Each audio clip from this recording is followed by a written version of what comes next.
Israel వాళ్ళు మమ్మల్ని ఏమీ చెయ్యలేరు, మేము ముగ్గురం కలిసిపోయాం అని తాజాగా ఇరాన్ ఐఆర్జీసీ చెప్పింది.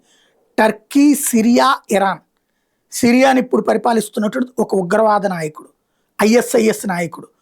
అలాగే టర్కీని నడిపించేటటువంటి వాడు ఉగ్రవాదులు పెంచి పోషించేవాడే. దాదాపుగా 4 ఉగ్రవాద సంస్థలు నడుపుతున్నాడు. ఇరాన్ ఇది 4 ఉగ్రవాద సంస్థలు నడుపుతోంది. హజ్బుల్లా కావచ్చు, హమాస్ కావచ్చు, హౌతీలు కావచ్చు, ఇట్లాంటి.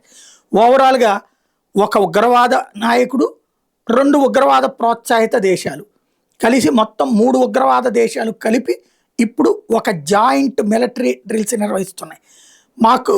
మా ఉమ్మడి శత్రు ఇజ్రాయెల్ అని చెప్తున్నాయి. దానికి నెతన్యాహు ఘాటుగానే స్పందించాడు. మీ ట్రైన్లో ఇంకా కాసిన వ్యక్తులు ఏర్పాటు చేసుకోండి, బట్ ఇజ్రాయెల్ మిలిటరీ పవర్ని తక్కువగా అంచనా బాకండి. మీరు అందరూ కలిసినా సరే మమ్మల్ని ఏమీ చేయలేరు. టర్కీ, సిరియాలకి మా సంగతి ఏంటో కావాలంటే రుచి పెడతాం, ఎందుకంటే ఆల్రెడీ ఇరాన్ రుచి చూసింది కాబట్టి అన్నటువంటి లెక్క చెప్పుకొచ్చాడు.